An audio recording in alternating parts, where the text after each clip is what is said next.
안녕하세요. 오늘도 여러분의 마음이 조금 더 가벼워질 수 있도록 진짜 소통의 힘을 나누는 시간입니다. 혹시 이런 경험 한 번쯤 있으시죠? 속에 담아둔 말이 목 끝까지 차올랐는데 괜히 꺼냈다가 분위기가 험악해질까봐 꾹 삼킨 적. 그때는 잘 참은 것 같았지만 시간이 지나면 오히려 속이 더 뒤틀리고 상대방을 볼 때마다 괜히 미운 감정만 쌓여가는 것 같아요. 반대로 더는 못 참고 속 시원하게 하고 싶은 말을 다 쏟아낸 적도 있죠. 그 순간은 잠깐 후련했지만 이후에 관계가 완전히 틀어지거나 내가 괜히 말을 꺼냈나 하고 후회가 남았던 적 누구나 한 번쯤 있으실 겁니다. 그래서 우리는 이런 결론에 쉽게 도달합니다. 그냥 참자. 말하면 싸움만 난다. 하지만 정말 그게 최선일까요? 참으면 내 마음만 병들고 말을 하면 갈등이 생기는 현실. 이런 상황에서 우리는 어떻게 해야 내 마음을 지키면서도 소중한 관계를 유지할 수 있을까요? 오늘 이 시간에는 심리학과 커뮤니케이션 이론을 토대로 갈등 없이 내 감정을 건강하게 전달하는 실전 소통법을 알려드릴게요. 끝까지 들어주시면 더 이상 속으로만 앓지 않아도 되고 말 한마디로 관계가 틀어질까 두려워하지 않아도 됩니다. 오히려 내 진심을 전했을 때 상대가 내 말 듣길 잘했어 라고 고개를 끄덕이며 관계가 더 가까워지는 소통의 마법을 경험할 수 있습니다. 이 영상이 도움이 된다면 좋아요와 구독, 알림 설정까지 부탁드릴게요. 여러분의 마음을 이해하고 더 나은 삶을 위한 콘텐츠로 보답하겠습니다. 자, 본격적으로 이야기 시작해볼까요? 우리는 왜 대화에서 자주 다투게 될까요? 많은 분들이 이렇게 말씀하시죠. 나는 조심스럽게 말했는데 상대가 괜히 예민하게 받아들여서 싸움이 났어요. 혹은 내가 잘못한 건가 싶다가도 결국엔 저 사람이 문제야. 하지만 심리학에서는 다르게 설명합니다. 갈등은 무엇을 말했느냐가 아니라 어떻게 말했느냐에서 시작된다고 해요. 같은 내용이라도 말투와 대화의 시작 방식에 따라 결과가 완전히 달라집니다. 실제로 대화의 80%는 첫마디와 말투에서 이미 분위기가 결정된다는 연구 결과도 있습니다. 우리가 갈등을 만드는 대표적인 대화 패턴 3가지가 있습니다. 첫째, 비난의 화살을 쏘는 겁니다. 불만을 표현할 때 너는 왜 항상, 당신은 맨날 이렇게 시작하면 상대방의 마음은 바로 다치고 방어적인 태도로 바뀌게 됩니다.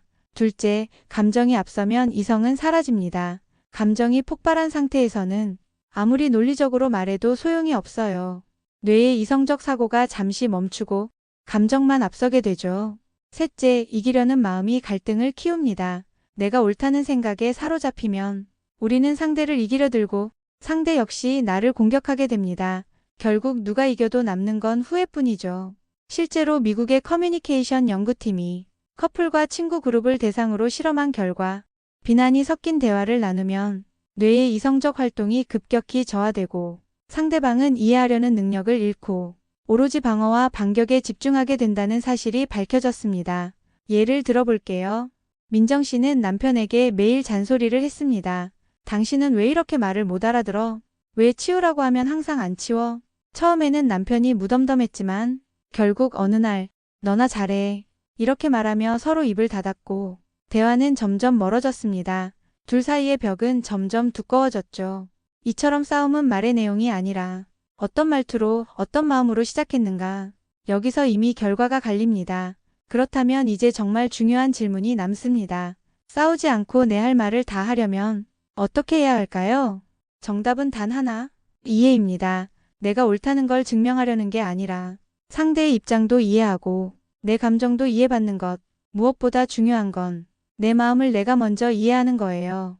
내가 왜 이 말을 하고 싶은지, 지금 내 감정이 어디서 비롯된 건지 스스로 들여다보는 순간 말이 훨씬 부드러워지고 갈등은 멀어집니다. 이게 바로 건강한 대화의 본질입니다. 자, 이제 그 이해를 언어로 푸는 실전 대화법을 소개할게요. 첫 번째는 기승전 인정입니다. 내가 하고 싶은 말을 모두 하고 지적할 건 지적하되 마지막 한 문장은 반드시 상대를 인정하며 끝내는 겁니다. 왜 이게 중요할까요? 사람은 자신을 이해해주는 사람 앞에서만 마음의 문을 엽니다.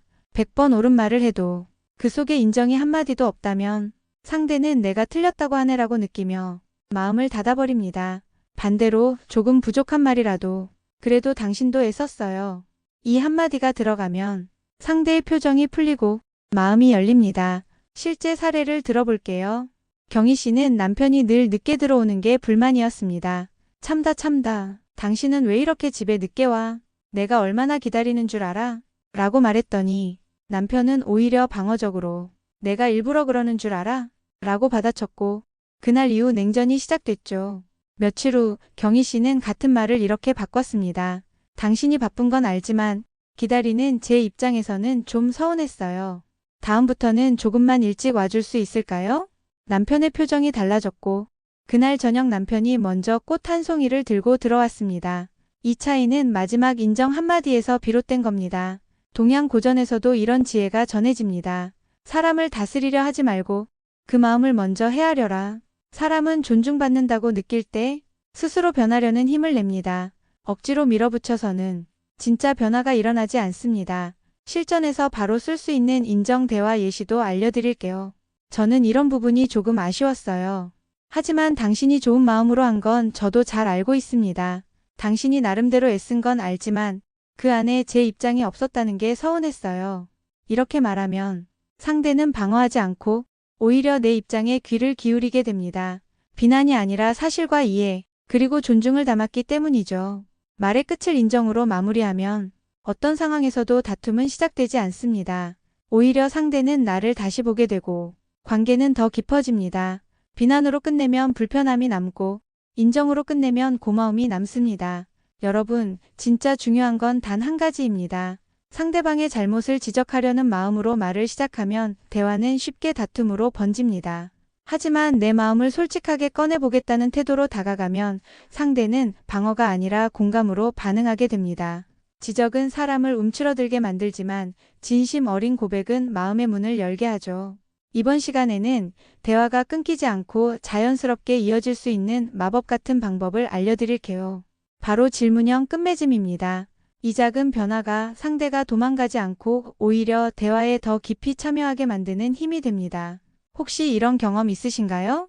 처음에는 내 의견을 묻는 척하더니 결국 자기 얘기만 줄줄이 쏟아내고는 마지막에 이렇게 말하는 사람. 그러니까 내 말대로 하면 돼. 이런 말을 들으면 어떤 기분이 드세요? 속으로는 이런 생각이 들죠. 아, 그냥 내 말 하고 싶었던 거구나. 내 얘기는 듣는 척만 하고 답은 정해져 있었네. 입을 열어도 소용없겠구나. 결국 마음의 문은 닫히고 고개만 끄덕이며 대화를 끝내게 됩니다. 이렇게 한번 벽이 생기면 그 다음부터는 상대가 무슨 말을 해도 그래, 너 잘났다 하며 듣는 둥 마는 둥. 대화는 점점 소통이 아닌 통보로 변해버립니다. 여러분 꼭 기억하세요. 아무리 좋은 말을 해도 마지막을 닫아버리면 상대는 벽을 칩니다. 하지만 마지막에 질문 하나만 더하면 그 벽이 문으로 바뀝니다. 질문은 상대의 마음을 여는 열쇠입니다.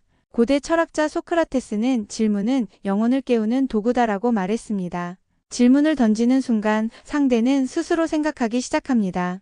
내가 시키는 대로 따라오는 게 아니라 스스로 움직이고 주체가 되는 거죠. 그래서 내 말의 끝에는 꼭 질문을 달아야 합니다. 나는 이렇게 생각해. 그런데 너는 어떻게 생각해? 이 한마디로 상대는 내 이야기를 받아들이려는 마음을 갖게 됩니다. 실제 영국 옥스퍼드 대학의 연구팀이 직장 내 팀장들에게 한 가지 조건을 주고 팀 회의를 진행하게 했습니다. 지시하거나 결론을 내지 않고 마지막은 반드시 질문으로 마무리하라는 것이었죠. 예를 들어, 내 생각은 이런데 여러분 생각은 어떠세요? 혹시 제가 놓친 부분이 있을까요? 이렇게 끝맺게 했습니다. 그 결과 회의 중 의견 제시 빈도가 2배 이상 늘었고 평소 말이 없던 팀원들조차 손을 들고 이야기하기 시작했습니다. 회의 후 만족도 조사에서는 존중받는 느낌이 들었다는 응답이 80%에 달했습니다. 왜일까요? 질문은 상대를 대화의 손님이 아니라 주인으로 앉히는 힘이 있기 때문입니다.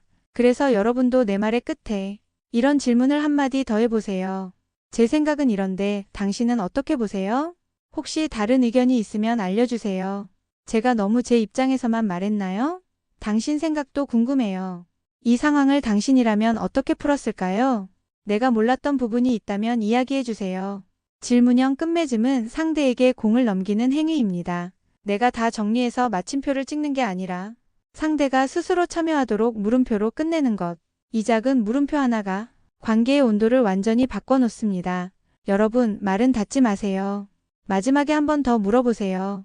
그 물음표 하나가 상대를 듣게 만들고 대화는 싸움이 아니라 함께 답을 찾아가는 과정으로 바뀝니다. 이제 네 번째 소통법을 알려드릴게요. 모든 말에는 타이밍이 있습니다. 감정이 끓어오를 때 내뱉는 말은 100번 후회로 돌아옵니다.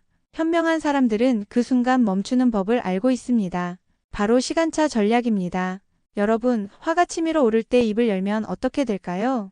대부분 그 순간 나오는 말은 칼처럼 날카롭고 상대의 마음에 상처를 남깁니다. 그리고 그 말은 다시 내게 돌아옵니다. 후회라는 이름으로요. 우리 마음속에는 이런 유혹이 있죠. 지금 바로 말해야 속이 시원할 것 같아. 하지만 그 시원함은 잠깐이고 돌아서면 더 큰 찜찜함과 후회가 밀려옵니다. 그래서 가장 현명한 사람들은 시간차 전략을 씁니다. 그 자리에서 바로 말하지 않고 잠시 멈추고 시간을 둡니다. 왜 이게 필요할까요? 인간의 뇌는 감정이 극도로 흥분했을 때 이성을 담당하는 전두엽 기능이 떨어집니다. 특히 화나 분노 상태에서는 논리적 사고가 작동하지 않고 무의식적인 공격 본능만 활성화됩니다. 독일 철학자 쇼펜하우어는 감정이 뜨거울 때 내뱉는 말은 돌이킬 수 없는 화살이 되어 자신을 찌른다고 말했습니다. 결국 현명한 사람은 뜨거운 순간에 말을 멈추고 식은 다음에 입을 엽니다. 여러분도 경험해 보셨죠? 싸우고 나서 몇 시간 후에는 내가 왜 그때 그렇게까지 말을 세게 했지? 후회하고 마음이 무거웠던 적. 그때는 이미 늦었습니다. 그래서 중요한 건 20분의 법칙입니다. 뇌 과학자들은 이렇게 말합니다. 분노나 강한 감정은 20분 정도 지나면 진정되기 시작합니다. 그 20분을 참아내면 말의 온도가 달라집니다. 예를 들어 가족이나 배우자와 큰 갈등이 생겼을 때 이렇게 해보세요. 지금은 제가 흥분한 상태라 현명하게 말할 자신이 없어요. 조금만 생각 정리하고 이야기할게요. 우리 잠깐 멈추고 조금 있다가 다시 얘기해요. 제가 지금은 감정이 올라와서 좋은 말이 안 나올 것 같아요.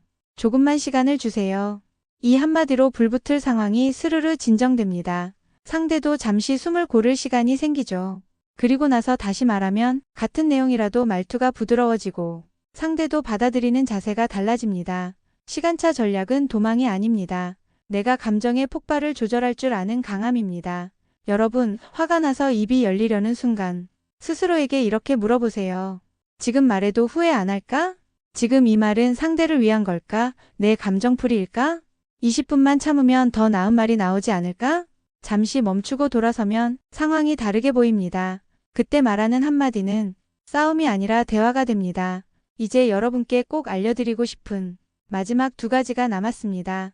절대 하지 말아야 할 말 3가지, 그리고 반대로 꼭 해야 할 말 3가지. 이 부분에서 우리가 평생 잘못 쓰고 있는 말과 관계를 지키는 말의 기술을 명확하게 정리해 드릴게요. 지금까지 알려드린 4가지 기술을 잘 써도 이 3가지 말을 무심코 내뱉으면 관계는 다시 무너질 수 있습니다. 그만큼 조심해야 하는 절대 하면 안 되는 말 3가지입니다. 첫 번째, 너는 항상. 이 말만 나오면 상대는 무조건 방어합니다. 너는 항상 늦어. 넌 맨날 왜 그래? 항상, 맨날 이런 말은 상대가 그동안 잘했던 모든 순간까지 부정하는 말입니다. 우리가 누군가와 대화할 때 정말 조심해야 할 말들이 있습니다. 특히 감정이 격해진 순간 한 번 내뱉은 말이 관계를 돌이킬 수 없게 만들기도 하죠. 오늘은 관계를 망치는 위험한 말 3가지와 반대로 관계를 살리는 따뜻한 말 3가지를 꼭 짚어드릴게요. 첫 번째, 내가 지적하려는 내용이 분명히 하나인데 감정이 올라오면 그동안 쌓인 모든 불만을 한꺼번에 쏟아내는 경우가 있습니다. 너는 항상 그래. 이렇게 전부를 싸잡아 말하면 상대방은 억울함과 분노가 치밀어 오릅니다. 한 가지 실수에 대해 이야기할 때는 그 한 가지만 짚어야 합니다. 과거의 모든 일까지 끌어와서 이야기하면 상대는 자신이 아무리 노력해도 인정받지 못한다고 느끼고 결국 마음의 문을 닫아버리게 됩니다. 두 번째, 내 말이 맞잖아. 이 말은 상대방 입장에서는 넌 틀렸어 라는 의미로 들립니다. 아무리 논리적으로 옳은 이야기라도 이 한마디가 나오면 대화는 그 자리에서 끝나버립니다. 상대는 더 이상 내 이야기를 이해하려 하지 않고 오로지 내 말에 맞서 반박하는 데만 집중하게 됩니다. 세 번째, 그럼 내 마음대로 해. 이 말은 대화의 포기 선언과도 같습니다. 난 더 이상 내 말을 듣지 않겠다는 의미이기 때문에 상대는 소외감을 느끼고 관계는 점점 멀어집니다. 이 한마디가 결정적으로 두 사람 사이의 벽을 만들 수 있습니다. 여러분, 내가 아무리 옳은 말, 좋은 말을 한다고 해도 이 세 마디가 섞이는 순간 상대방은 마음의 문을 닫아버립니다. 그래서 절대 쓰지 말아야 합니다. 이제 반대로 관계를 지키고 상대의 마음을 풀어주는 짧지만 강력한 말 세 가지를 알려드릴게요. 첫 번째, 그럴 수도 있죠. 상대의 말이 이해가 잘 안 되거나 내 생각과 다를 때도 그럴 수도 있죠. 이 한마디는 상대를 인정하는 힘이 있습니다. 상대는 자신이 존중받고 있다고 느끼고 방어의 벽이 자연스럽게 내려갑니다. 두 번째, 저도 완벽하진 않아요. 내가 내 생각을 주장하려는 순간 이 한마디를 먼저 깔아주세요. 저도 완벽하진 않아요. 그래서 이런 생각을 했는데 같이 나눠보고 싶어요. 이렇게 말하면 상대는 내 이야기를 공격이 아니라 함께 생각해보는 제안으로 받아들입니다. 서로의 입장을 이해하고 더 열린 마음으로 대화하게 되죠. 세 번째, 다음에는 더 잘 맞춰볼게요. 상대가 실수했거나 내 기대와 달랐을 때 이래서 안 돼 라고 비난하기보다 다음에는 더 잘 맞춰볼게요. 이렇게 말해보세요. 상대는 비난 대신 앞으로 잘해보자는 따뜻한 마음을 느끼게 되고 관계의 온도가 한층 더 부드러워집니다. 여러분, 결국 관계는 크고 멋진 말에서 지켜지는 게 아닙니다. 매일 오가는 소소한 말 한마디, 그 속에 담긴 존중과 배려에서 관계의 온도가 달라집니다. 지금까지 정리해드린 싸움 없이 할 말 다 하는 방법의 핵심은 딱 하나입니다. 이해하려는 마음을 언어로 풀어내는 것. 그게 바로 기승전 인정, 나 전달법, 질문형 끝맺음, 그리고 시간차 전략입니다. 그리고 절대 하면 안 되는 말 세 가지는 관계를 무너뜨리는 지름길이고 반대로 꼭 해야 할 세 가지 말은 관계를 살리는 작은 기적입니다. 말 한마디가 사람을 살리기도 하고 상처를 주기도 합니다. 하지만 알고 쓰면 말 한마디로 내 주변 사람들의 마음을 풀어줄 수 있습니다. 첫 마디는 부드럽게, 중간에는 솔직하게, 마지막에는 따뜻하게. 이것만 기억하세요. 그러면 싸움 없이도 하고 싶은 말 다 하면서 오히려 더 깊어지는 관계를 만들 수 있습니다.